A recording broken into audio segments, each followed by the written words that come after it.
All right, we're back again for another day of reading. How can I help you today? We've read a few of the chapters. We're going to read another one at least today, maybe two, but probably at least one. And I've even discovered as I'm doing it that there may be some of it that I'll edit out and some of it that maybe doesn't make the final draft, and maybe some other things that even as I go through, I'm discovering new stuff, and that's good. That's another piece of this whole thing that I want you to see. But mostly, I just want you to see and experience and be a part of what is it like to create an audiobook. Follow along with the concept. And again, I'm not seeing the any comments. If you make them, feel free to. If you have an aha, absolutely let us know. And I'm excited to be here with you, and I look forward to doing this with you today as we jump in and we spend more time doing another chapter of How Can I Help You Today, the audiobook.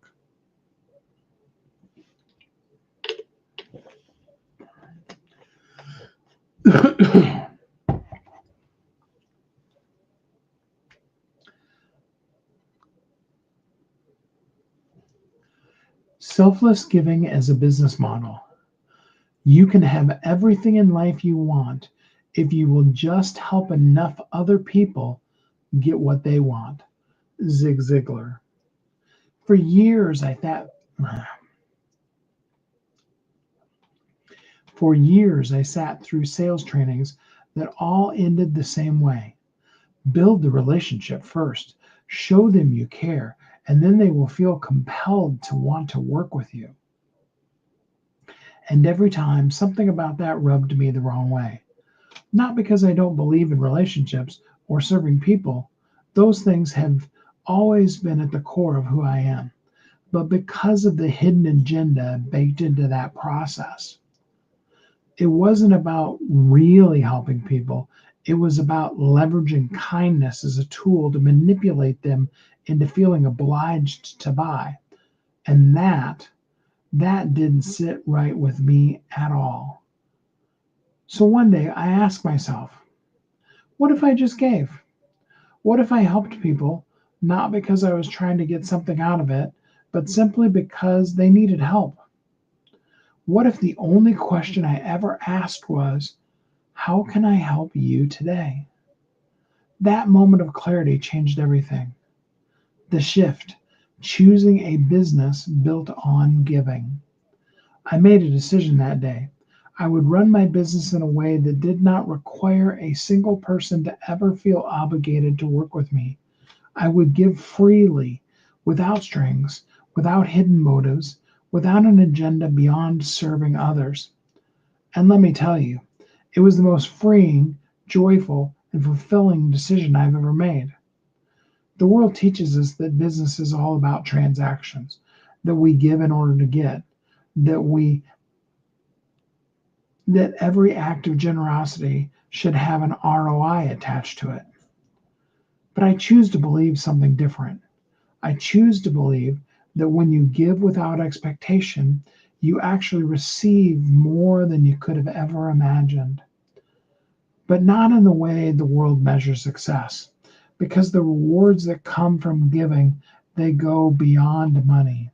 They show up in the lives that are changed, in the breakthroughs people experience, in the ripple effect of transformation that starts with one simple act of kindness. And let me tell you, when you commit to this way of living, it changes everything. The joy of leading with pure intention. There's a lightness that comes with letting go of expectations. No more worrying about how do I close this deal. No more stressing over what's in it for me. No more calculating how do I turn this act of kindness into a sale. Instead, it's just this: show up, serve, give, let the results take care of themselves. And that's the crazy thing. The results always come. Because when people see that you genuinely care, when they realize you're not just another person trying to get something from them, they trust you. And trust, that's priceless. It builds relationships that last a lifetime. It creates communities that thrive. It opens doors you never even knew existed. And yes, it leads to business growth, but not because you manipulated anyone into it. It happens because people are drawn to authenticity. How this shift transformed my business. When I embraced this philosophy, everything about my business changed. I stopped trying to sell. I stopped making decisions based on revenue. I stopped doing anything that didn't align with the simple mission of helping people, no strings attached. And do you know what happened? More people came to me for help than ever before. Opportunities started flowing my way effortlessly. I built a business that didn't just succeed, it made a difference. And the best part, I never had to feel like I was pressuring anyone into anything. I wasn't convincing, I wasn't persuading, I was just showing up and serving. And in doing so, I created a space where people felt safe, supported, and empowered. Implementing this business, real examples. This isn't just a nice theory, it's something I live every single day. Here's how it plays out in my company. No pressure, ever. If you talk to me, I will never pressure you to buy something. I will help you in whatever way I can, and if you decide you want to work with me, great.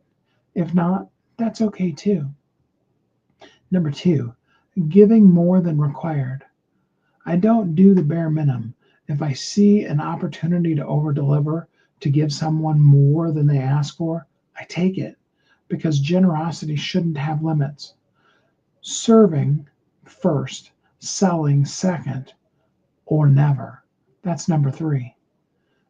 Every conversation I've ever started with, how can I help you today? Not what can I sell you? Not how can I get you to say yes? Just pure service. And if that conversation never leads to a sale, that's fine because I trust that the right people, the ones who truly need what I offer, will come when the time is right. Number four, building a culture of generosity. This isn't just about me, it's about the entire culture of my company. From my team members to my clients, and I encourage an environment where giving is the norm, where we aren't coming from my team members to my clients. I encourage an environment where giving is the norm, where we aren't counting favors or keeping score, where we serve because it's who we are, not because we're trying to manipulate an outcome. The results? A life and business of true impact. The world would have you believe that business is about competition, profit, and strategy. And sure, those things matter, but they are not what defines success. Success is measured Success is measured in the lives you impact, in the hearts you touch, in the legacy you leave behind.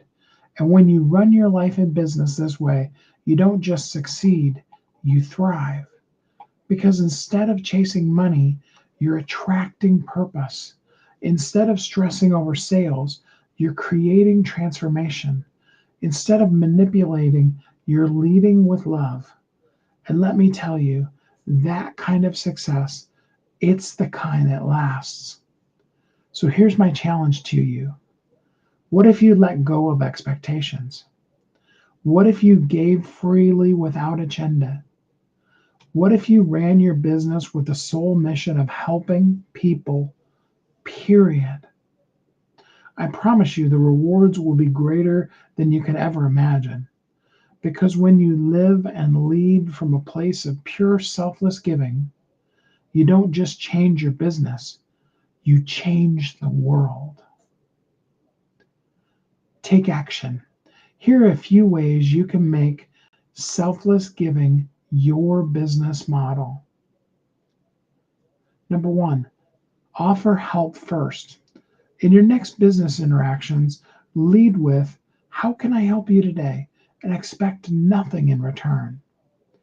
Number two, audit your business for generosity. Identify ways you can add more value to clients or customers without increasing prices. Number three, practice generous networking. Connect.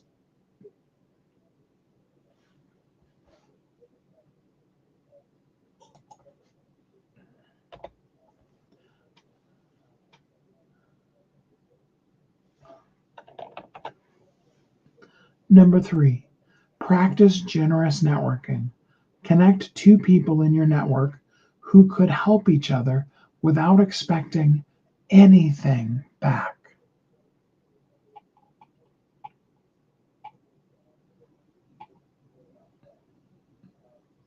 What's in it for you when you're not thinking about what's in it for you? Only by giving are we able to receive more than you already have. Jim Rohn. Let's be honest for a second. You've just read about how I am transitioning my entire business on giving first, on serving people with zero expectation of return. And I know exactly what's running through your mind right now. That's great, Steve, but how do I keep my business profitable if I'm not focused on profit? If I just keep giving and giving, won't I end up broke? I love the idea, but let's be honest. How do I make this work in the real world? And I get it. I have had that exact same questions in my own mind over and over again. And I'll tell you, committing to this will challenge you. You will run into people who just want to take advantage of you. And if you let it, it can destroy your business and worse, leave your spirit feeling hollowed out again. But don't fear. This is not going to happen. You've got this, and it will be worth it. We've been conditioned to believe that business is about making money, that the only way to keep the doors open is to stay laser focused on sales, profit margins, and bottom lines. And that's exactly why this concept of giving without expectation feels scary. But let me tell you something that most people aren't going to tell you. The moment you stop chasing profit and start chasing impact, your business becomes more profitable than ever. I know. It sounds backwards, but stay with me here. Why would you do this? The biggest reason people struggle with this concept is that it feels like a sacrifice, like you're giving up something in order to help others. But that's not what's actually happening. The truth is, when you lead with generosity, something shifts, not just in the business, but in your life, your relationships, and your energy. Because here's what happens when you start giving first. People trust you. They see you as someone who actually cares, not as another salesperson trying to close a deal. And trust, that's priceless. Opportunities come out of nowhere. When you show up a genuine giver, people want to work with you. They want to introduce you to others. You become the person they think of first when they need help. Your reputation skyrockets. Your reputation skyrockets. Word spreads, and not just because you ran a fancy ad campaign, but because people talk about how you made a difference in their lives. Your business becomes magnetic. You stop chasing clients and they start coming to you. And let me tell you, this is so much better than grinding away at cold outreach. And you feel fulfilled because suddenly your work just isn't about making money, it's about making an impact. And here's the kicker. When you focus on impact, the money always follows. How abundance actually works. I want you to picture something with me. Imagine a giant culvert, the biggest one you've ever seen, so wide that semi-trucks could drive through it without a problem. Water rushes through it full force, flowing effortlessly from one end to the other. There's no obstruction, no resistance, just pure steady just pure, steady movement. This is the optimal flow, a perfect balance of income and outgo. Water pours in at one end and rushes out the other, completely unhindered. The culvert doesn't store the water, it doesn't hold on to it or slow it down. It simply allows the water to move through it. That is exactly how abundance works. It's exactly how we are supposed to function in life, in business, and in giving. The word, one of my other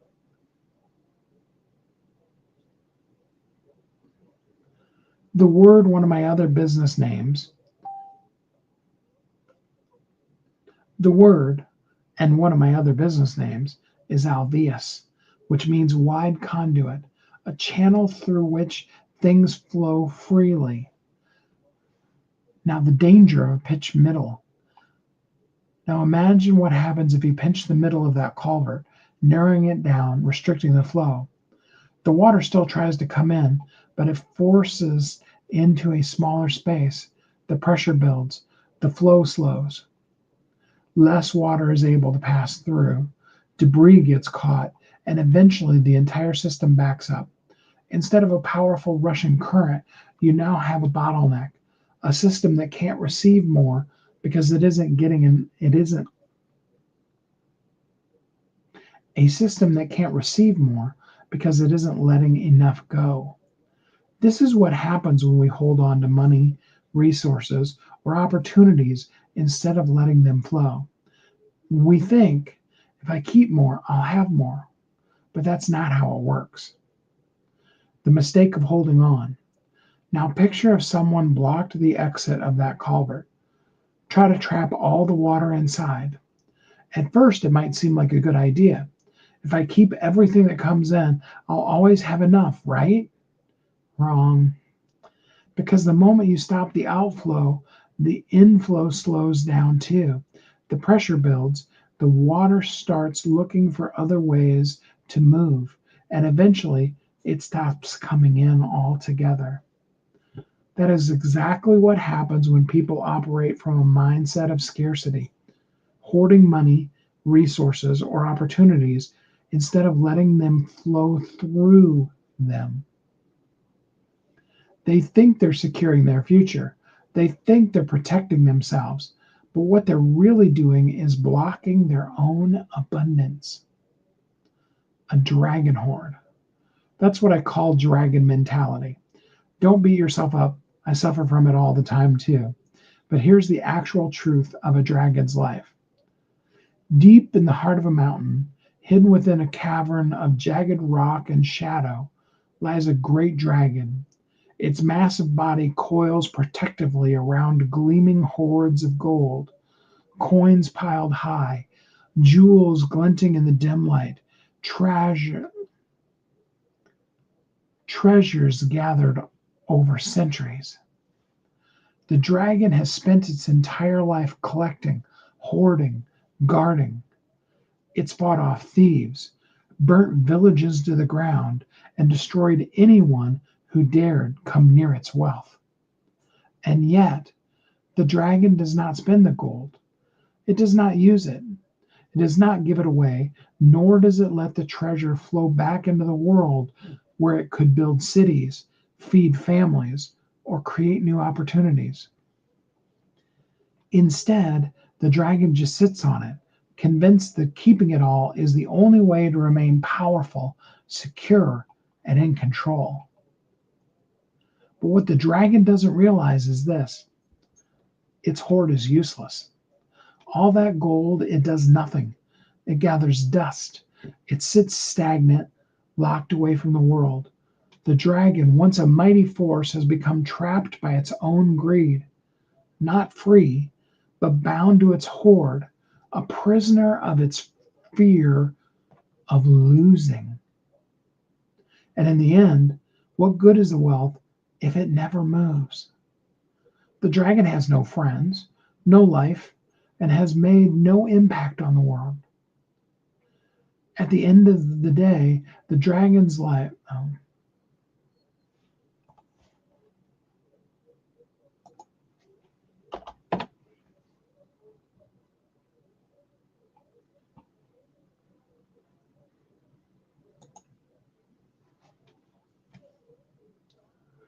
The dragon has no friends, no life, and has made no impact on the world.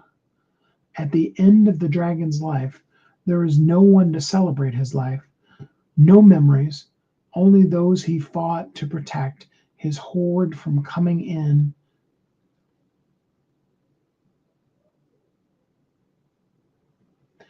At the end of the dragon's life, there is no one to celebrate his life, no memories, only those he has fought to protect his horde from coming in and quickly, wantonly wasting all he dedicated his life to collect and protect.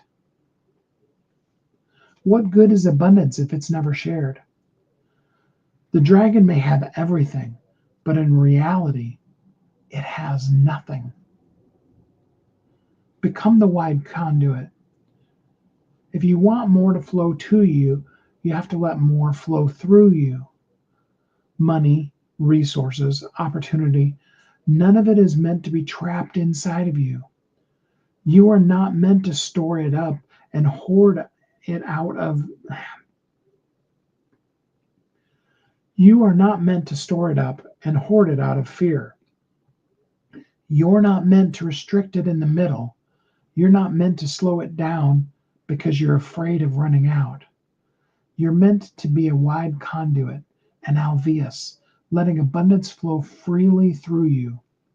And when you trust the flow, when you remove the blockages, when you open yourself fully to receiving and giving, to a life where you are putting out as much or even more into the world as you can bring in to put back out, that's when you step into a life of true, limitless abundance.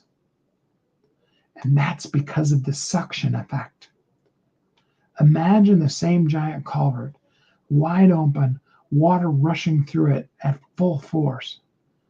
Now let's say we increase the outflow, not just letting the water pass through at a steady pace, but forcing it out with powerful energy, like a fire hose blasting water into the world.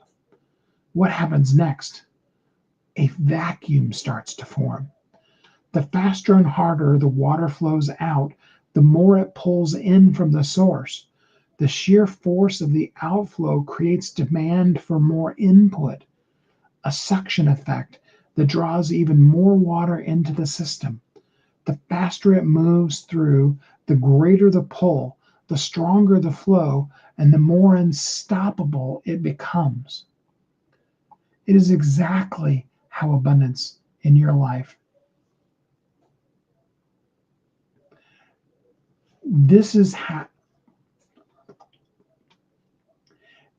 exactly how abundance works in your life and business. The more you give, the more you create a demand for receiving, the more you pour out into the world, the more the world rushes to fill you back up. Not because you're trying to get something in return, but because the flow demands it. Most people operate from the belief that giving too much will drain them, that if they let go too much, then they'll have nothing left. But that's not how flow works. The truth is, when you increase your output, when you give more, serve more, create more, help more, you don't run dry. You actually create a stronger pull for more to come in. Because just like water moving through a wide conduit, abundance follows motion. The faster you move it out, the stronger the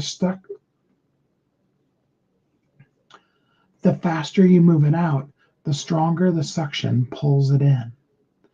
And when you stop fearing loss, when you stop hoarding and start flowing, when you fully embrace being the wide conduit, that's when you realize the more you give, the more there is to give.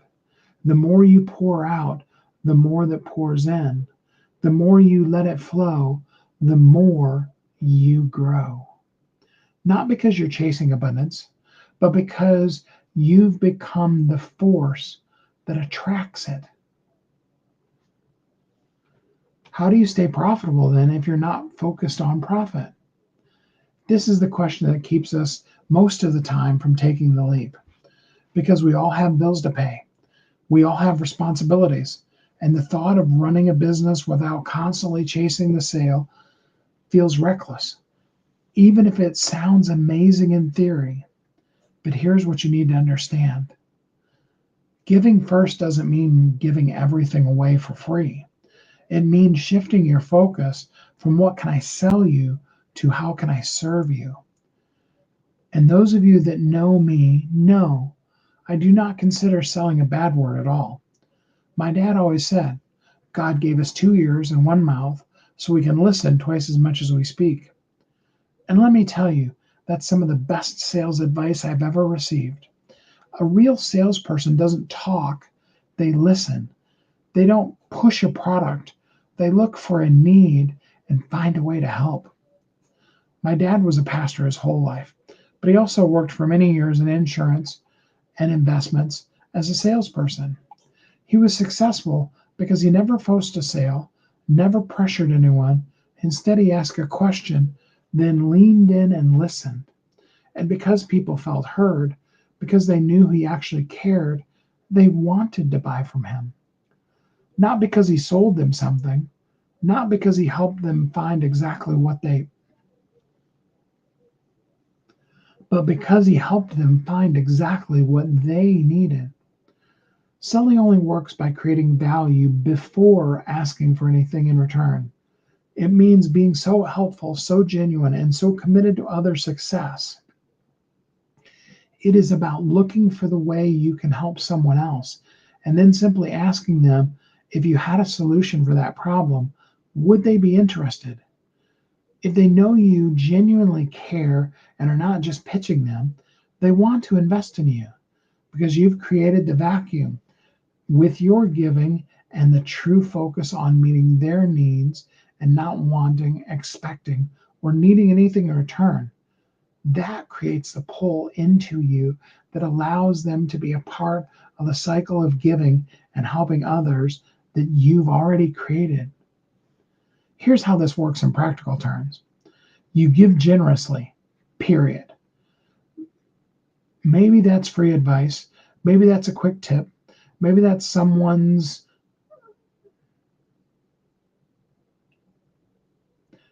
you give generously, period. Maybe that's free advice. Maybe that's a quick tip that helps someone move forward. Maybe it's sending them a resource or connecting them with someone who can help them. Maybe it's making them an offer for something that will meet their need. It's about giving, period. You make your paid offers crystal clear. Just because you're leading with generosity doesn't mean you don't have things for sale. They know you do. You just don't push them. And more important, listen and find what they need. Maybe it isn't you, and that's okay too. You offer them something in caring and giving to them. You offer them something in caring and giving to them. Find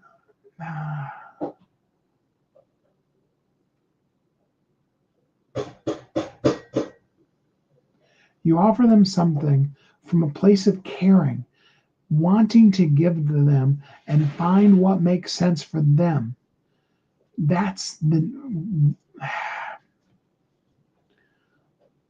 What is the need they have?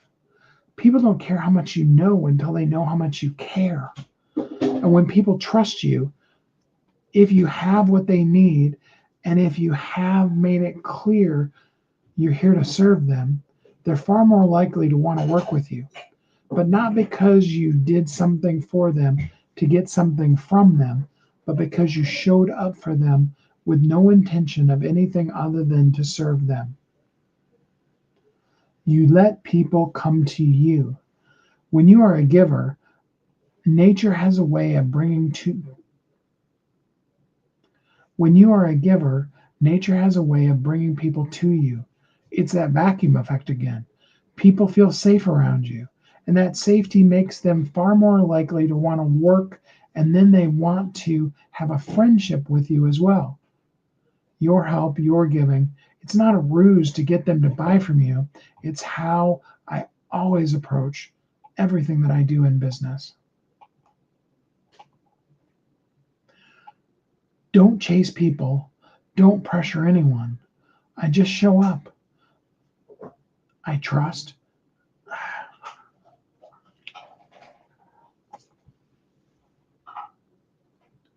Don't chase people. Don't pressure anyone.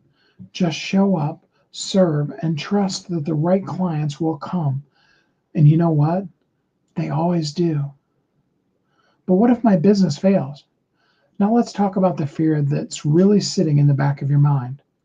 Steve, this sounds great, but what if I try this and it doesn't work? What if I end up broke? What if I give and no one ever gives back? I hear you, and I'm going to tell you the truth. There will be moments when it feels like it's not working. Moments when you give and you don't see an immediate return.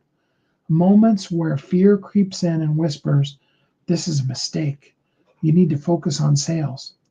Moments where you watch other business aggressively market themselves and wonder if you should be doing the same. And in those moments, you're going to have a choice. Go back to the old way or trust the process. Let me ask you something. If you're constantly chasing sales, grinding, pushing, trying to force people to buy from you, are you really winning? If your business succeeds, but you're exhausted, stressed, and disconnected from your purpose, is that really success? Or would you rather build something that feeds your soul, something that brings you joy every single day, something that allows you to show up with integrity, serve with open heart, and still create a thriving, profitable business? Because that's what we're talking about here. A way of doing business that isn't just sustainable, it's fulfilling. A way of making money that doesn't just pay the bills, it makes an impact.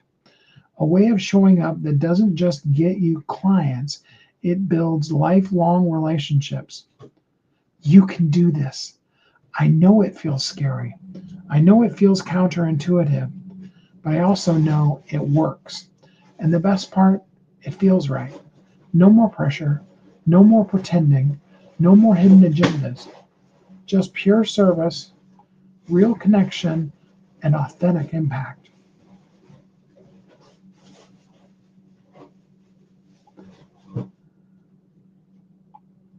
Where you say, this is how I will run my business, and this is how I will run my life. Know that I see you, and that this is the success I want for you. Here is my challenge to you. Try it. For 1 week, stop chasing, stop selling, just serve. And ask every person you meet, how can I help you today? And then actually help them. No agenda, no sales pitch, no expectation. And just watch what happens. Watch how people respond. Watch how opportunities start to appear. Watch how you feel lighter, freer, more aligned than ever before. Because when you lead with generosity, you're not just building a business, you're building a movement. And I promise you the reward will be greater than you ever imagined. Take action. Here are a few ways you can move away from worrying about what's in it for you. 1. Let go of the outcome. Today, give something, advice, support, a freebie, with no attachment to the results. 2. Observe the suction effect. Test giving freely for a week and track what opportunities start flowing back to you. 3. Break the hoarding habit. Find something you've been holding on to, money, time, knowledge, and intentionally release it to benefit someone else. So that gives us another couple chapters we've written. There's still a little bit more of the book. I hope you're getting a lot out of it, and I appreciate you spending the time here with me. I know my face is all fuzzy. I wonder if it was that way the whole time. I hope you see the concept of making mistakes and moving on, and in really, truly, impactfully making the difference in people's lives. I appreciate you. I'm grateful for you. And I hope that until we're together again next time, you have a great week.